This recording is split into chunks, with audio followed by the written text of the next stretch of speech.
By the third Tuesday, I knew it wasn't a girlfriend.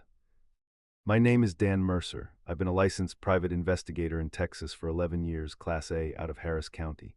Before that, I did 14 years with HPD, the last 6 in property crimes. I know what a routine surveillance job looks like. I know what it feels like when one stops being routine. This case felt routine for exactly 2 weeks. The client came in on a Wednesday morning. Her name was Lena Cosgrove. She was maybe 45, well-dressed, calm in the way people are calm when they've been planning something for a while. She said her husband, Cal Cosgrove, left the house every Tuesday around 6 in the evening and didn't come back until after midnight. He told her it was a poker game at a friend's place out in Katy. She didn't believe him. She gave me a retainer of $1,500 in cash. That should have been the first flag. Most clients write a check. She handed me a photo of Cal, a description of his vehicle, a black 2019 Chevy Tahoe, and the supposed address of the poker game out on Highway 90. She said she needed confirmation one way or the other. Simple infidelity tale. I run surveillance out of a beat-up 2017 Ford Ranger. Gray, unremarkable, looks like it belongs parked in front of any house in the Houston metro. I've got a Canon with a 400mm lens on a window mount, tinted glass on the passenger side, and a cooler on the back seat with bad coffee and worse sandwiches. I know the job. First Tuesday, I picked up Cal leaving the house in Friendswood around 6:10 in the evening.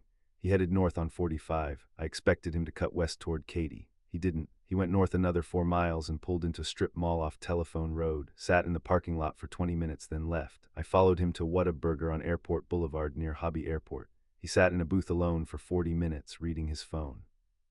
Nothing romantic, nothing wrong. Just a guy eating a burger alone on a Tuesday night. He was home by 9.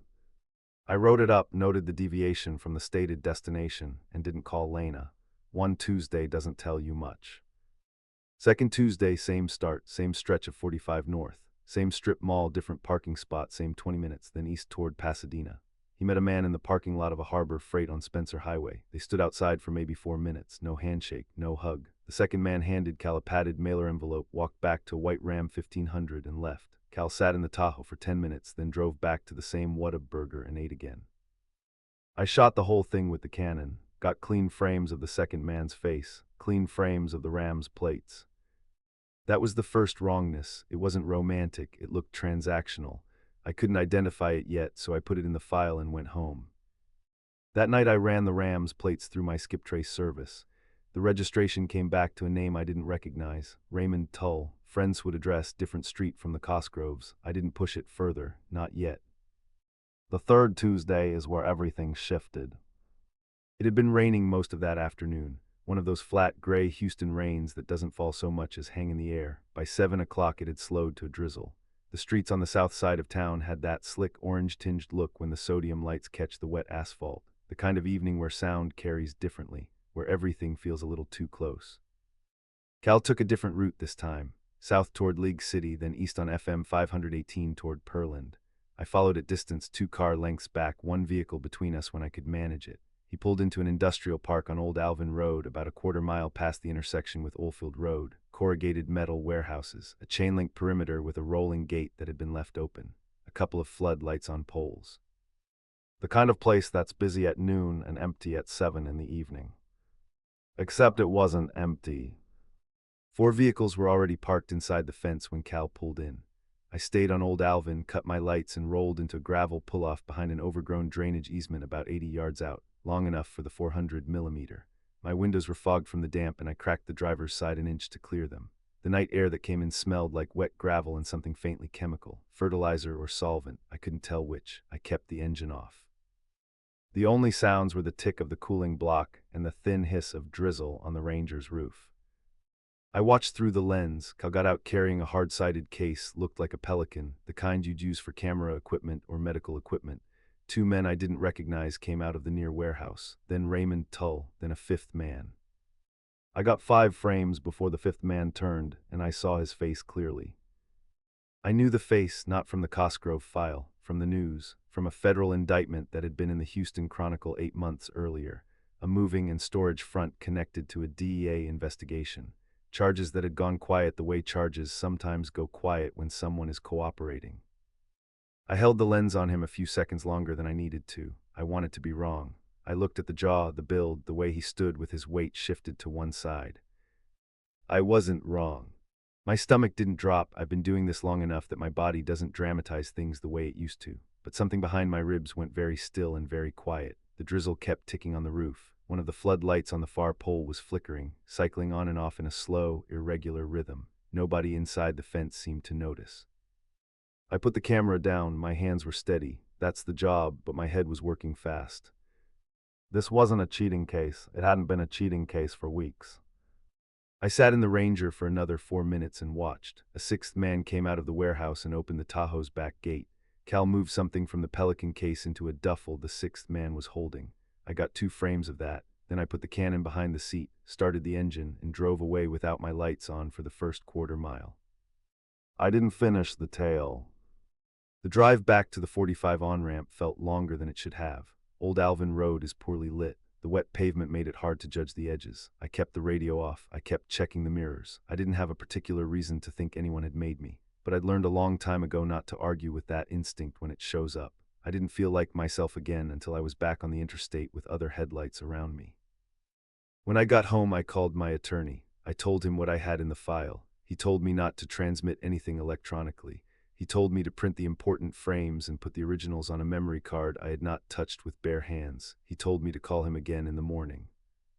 Then I called the number Lena Cosgrove had given me as a contact. It rang twice. A man answered. His voice was low. I said I was calling for Lena. He said she wasn't available. I asked his name. He didn't give one. I hung up. I didn't sleep well that night. I lay on top of the covers with the light on until about 2 in the morning. I kept running the intake form back through my head. The cache, the name I'd recognized through the lens, the fact that someone other than Lena Cosgrove was answering her personal number at 10 o'clock on a Tuesday night. I wasn't scared exactly. I was recalculating. There's a difference. The next morning I drove to the Harris County Sheriff's Office on Baker Street and asked to speak to someone from the Organized Crime Unit. I brought the printed frames in a manila envelope. I brought my notes. I brought the file. I did not call Lena Cosgrove first. I sat with a detective named Reyes for about 40 minutes. I laid it out carefully. I was clear about what I claimed to know versus what I had documented. I'd been trained to give testimony, and I gave him the same precision I'd give a court. Here is what I saw. Here is the date and time. Here is the frame. I make no interpretation of the transaction. That is your work. He looked at the frame of the fifth man for a long time. He didn't tell me anything. Detectives never do. But he asked me twice to confirm the location on Old Alvin Road. He asked me twice about the date of the Harbor Freight meeting. When a detective asks you something twice, it means it connected to something they already have. I left my card. I said I was available. I said I would not be returning to this surveillance without court authorization. He nodded like that was the right answer. On the way back, I stopped at a Chase ATM and deposited what was left of the cash retainer into my business account. I wrote up an invoice for the full $1,500. My work had been completed. I had delivered findings to the appropriate authority. That is a legitimate termination of service under Texas law. I never heard from Lena Cosgrove again. Her number was disconnected within the week. The address she'd given on her intake form was an insurance office on Westthamer Road. When I called the office, no one there had heard of her. 7 months later, I received a federal subpoena. I testified before a grand jury about what I had observed on those 3 Tuesdays. I was in the room for just under 2 hours. I answered what I was asked. I did not speculate. 3 days after my testimony, I saw a short item in the Chronicle about a series of arrests at a Pearland area warehouse connected to a larger federal case. Cal Cosgrove's name was not in the article. It never appeared anywhere I could find. I have a feeling I know why, but that's not my place. Detective Reyes texted me 6 weeks after the arrests. 2 words. Thank you. That was it. I still have the intake form with Lena Cosgrove's name on it. It sits in a lockbox in my office in a folder I haven't opened in 2 years. There's nothing legally unresolved. The subpoena has been answered. The retainer has been earned. The file is closed. I just can't quite make myself shred it.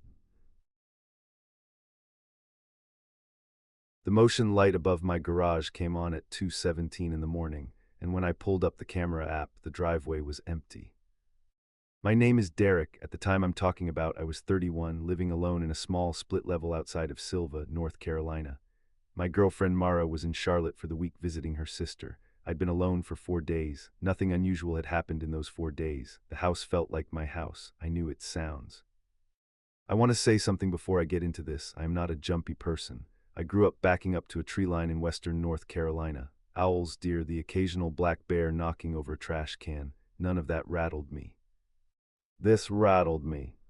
I knew the pipes ticked when the heat came on. I knew the back deck boards creaked if the temperature dropped fast. I knew the motion light was sensitive. A big moth could set it off. So at 2:17, when the camera notification lit up my phone, I wasn't alarmed yet. I checked the feed, saw nothing, and put the phone back down.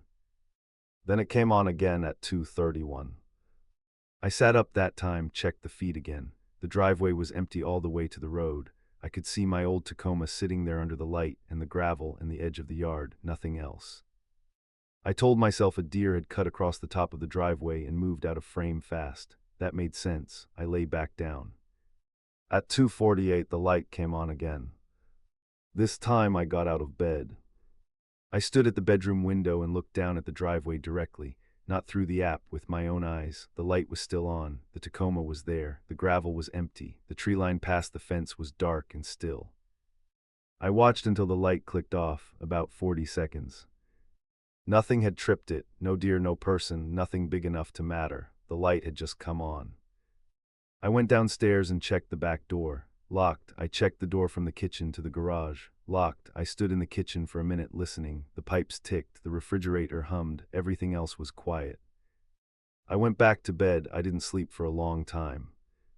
The fourth time the light came on was at 3:19.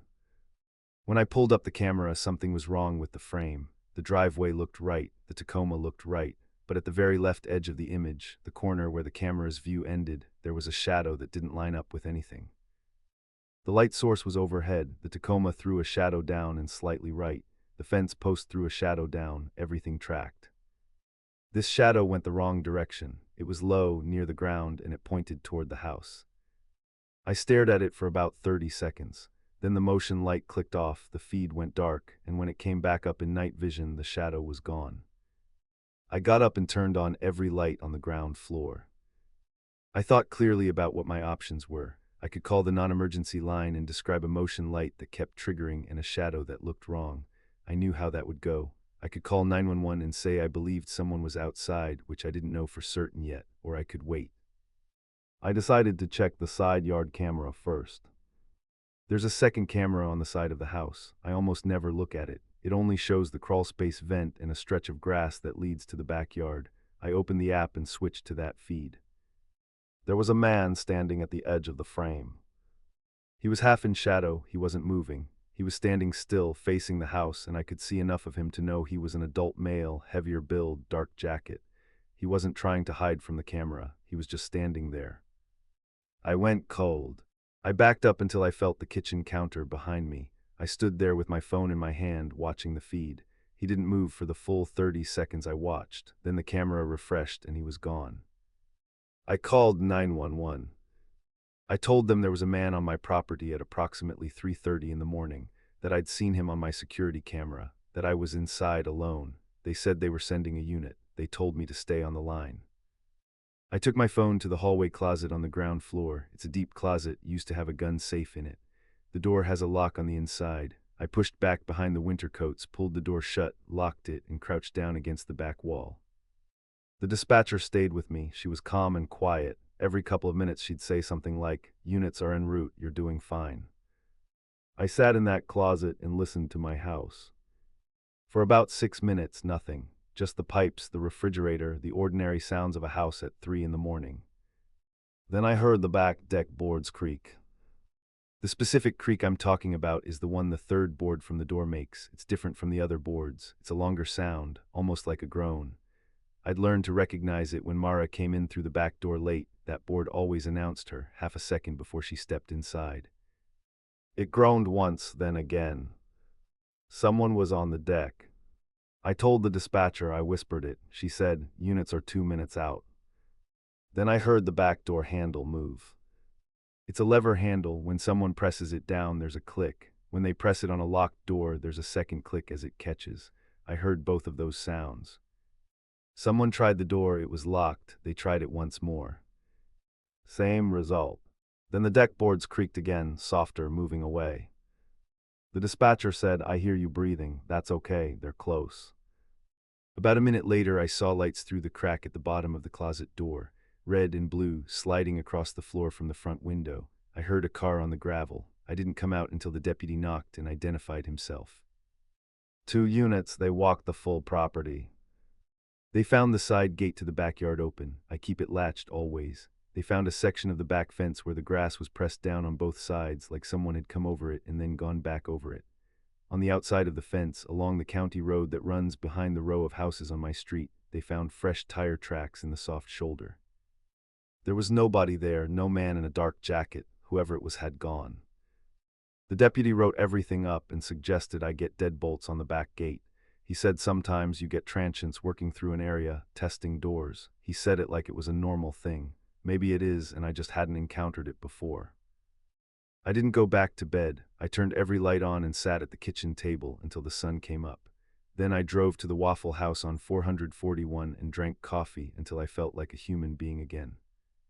That morning I went through all 4 camera clips.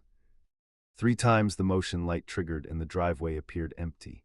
On the 3rd clip, the wrong shadow was still there when I watched it in daylight on a bigger screen. It was lower and wider than it should have been. I'd been right about it. The 4th clip, the side yard, I watched 3 times. The man didn't appear for the full duration of the first camera refresh. He was there on the 2nd and gone on the 3rd. The camera pulls a new frame every few seconds. He was in frame for maybe 8 seconds total, and in that time he did not move once. He was just watching the house. The gate latch was a simple flip-over design, easy to open from the outside if you know what you're doing, easy enough if you're just pressing along a fence hoping something gives. He'd known what he was doing, or he'd gotten lucky, and he'd spent some amount of time in my backyard before he tried the door. Mara came home 2 days later. I'd already had a locksmith out, new deadbolts on all 3 exterior doors, a padlock on the side gate, a second camera added to cover the back fence line. She asked me if I was okay. I told her I was. I mostly was. What I keep coming back to isn't the sound of the door handle. It isn't the deck boards or the shadow in the driveway camera. What I keep coming back to is those 6 minutes in the closet when the house was quiet. Because he was somewhere in those 6 minutes, on the deck, at the door, in the yard, moving around my house in the dark while I crouched behind winter coats and listened. And I never heard him arrive. If you're listening to this in your house right now, go check that your back door is locked. Not because I think you're in danger, just because it's the kind of thing you want to know for certain at 3 in the morning. I was 31 years old when I finally understood what had been in that shoebox. I wasn't looking for it. I was eating cereal at my kitchen table, scrolling through local news from back home the way you do when you're homesick for a place you're glad you left. The article was short, 3 paragraphs. Colton Marsh, 33, of Totham, Texas, had been arrested on charges I'm not going to repeat here. But the 3rd paragraph had a detail, something about a collection found in his home. I put my spoon down. I didn't pick it up again. I grew up in Totham, small town in East Texas, about 40 minutes east of Longview on Highway 149, mostly pine trees and Baptist churches and everybody knowing whose truck was parked in whose driveway. My family had a house on Ridgecrest Road near the elementary school. Colton's family lived 4 houses down. We were 9 when we met. He was in my class, and one morning he just fell into step beside me on the walk to school. He already knew my name. I didn't think anything of it. He was quiet but not shy, funny in a dry way, good at baseball trivia, which mattered to me then. The first afternoon we hung out, we sat in my backyard and argued about whether Nolan Ryan was better than Roger Clemens. Completely normal. That's the part I keep coming back to. The first few months were just normal. The first thing that didn't fit happened maybe 6 weeks in. We were at my house playing Sega, and I mentioned I'd left my bike at the park the day before. I said I'd go get it after dinner. Colton looked at me and said, "It's behind the maintenance shed by the fence." I asked him how he knew that. He shrugged, said he'd seen it. He hadn't been at the park that day. I knew that. I'd been there with my neighbor Marcus, and Colton wasn't there, but the bike was exactly where he said. Behind the maintenance shed by the chain-link fence, the rear wheel turned at an angle like someone had set it down in a hurry. I didn't ask him about it again. Kids don't always pull on loose threads. I just noted it and moved on. There were other things like that over the next year or so. He knew which teacher was going to be absent before the announcement came. He knew Marcus had gotten in trouble at home before Marcus told anyone. Once he told me the old Loper dog, a yellow lab that lived 2 streets over, was sick. The dog died 4 days later. When I asked how he'd known, he said he could just tell. His house had a door at the end of the hallway that was always shut, not locked exactly, but Colton would step in front of it if I moved in that direction, just casually, just always there before I was. I assumed it was his parents' room. I didn't press it. The sleepovers started when we were around 10, 11. His house always had a particular smell. Pine cleaner over something older and damper underneath, something that reminded me of a storm cellar floor, cool and closed in. It was strongest near the hallway. You got used to it quickly, which is maybe the thing about smells that makes them dangerous. His mom made good food. She'd leave it on the counter and go to her room early. We'd eat in front of the TV, she'd check on us once, and then that was it for the night. The first time I slept over, I woke up at some point in the dark, late. The hallway light was on under the door. I could hear movement, slow, careful steps, the kind that take their time finding the quiet spots in the floorboards, then the sound of a door at the far end of the hall, a latch releasing. The steps went down what I figured was stairs, then quiet, a long quiet, the kind where you can hear your own pulse. In the morning, Colton was normal, cheerful even. I didn't bring it up. The second sleepover was the one that mattered. This was the summer before 6th grade. August, I think, one of those East Texas nights where the heat doesn't break after sundown and the air smells like pine sap and something burned and electrical you can't place.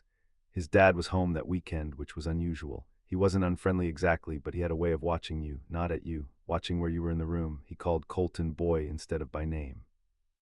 That night we were out in the backyard after dark with a flashlight, looking for June bugs, catching crawdads in the drainage ditch. The ditch ran along the back of the property, and in summer it had just enough water in it to be interesting. The insects were loud cicadas going full tilt, and above them you could faintly hear Highway 149, just a wash of sound in the distance. Colton's dad came out onto the porch, stood there in the screen door light, smoking. He watched us for a while without saying anything, then he went back inside. Colton didn't look up from the ditch, but he said very quietly, "Don't go in the backyard shed." I hadn't been planning to, but I looked at it then, a wooden lean-to against the back fence, padlocked, the hasp screwed into wood that was newer than the rest of the structure, like it had been replaced recently. A yellow extension cord ran along the ground from the back of the house and disappeared under the shed door. I hadn't noticed that before. I noticed it then. I asked him why. He said just tools and stuff. He doesn't like people in there. The way he said it wasn't a warning, it was flat, like reading off a list. His voice had dropped to a register I hadn't heard from him before, low and careful, and he kept his eyes down on the water, his flashlight pointed at the mud. And there was something under it that I felt in my chest before I understood what I was feeling. I'm an adult now and I know what that feeling was. It was fear, not my fear, his. I went home the next morning. I told my mom the sleepover was fine. She asked if everything was okay over there and I said yes. Kids do that. You don't always have the language for what you saw, and sometimes you don't want to find out if you're right. I stopped going to his house after that, not all at once. I'd make excuses, homework, my mom needed me. We still talked at school, but I let the distance grow and I let it keep growing. He never pushed back. That's the other thing I think about now. He never once asked me why I stopped coming around. In 7th grade, his family moved. Somewhere in Louisiana, I heard. A cousin said it was because of something that happened with the neighbors, but nobody ever said what. Colton didn't say goodbye. One day he was at school, and then he wasn't, and that was it. I thought about him sometimes, not often, just in the way you think about someone who was part of a specific stretch of your life, a chapter that closed. Then I was 31, eating cereal, and I read those 3 paragraphs. The article didn't go into specifics about his house in Totham. It was about wherever he was living now. But the detail at the end, the collection, I knew what it was before I finished the sentence. I'd known for 22 years in the part of myself I hadn't let speak. I sat there for a while after I put my phone down. The cereal had gone soft. Outside my window, a garbage truck was making its rounds. I could hear kids on their way to school, backpacks, voices, the ordinary sounds of a morning. I was aware of them in a strange, over-specific way. The way you notice normal things when something has just knocked loose a piece of the world you thought you understood.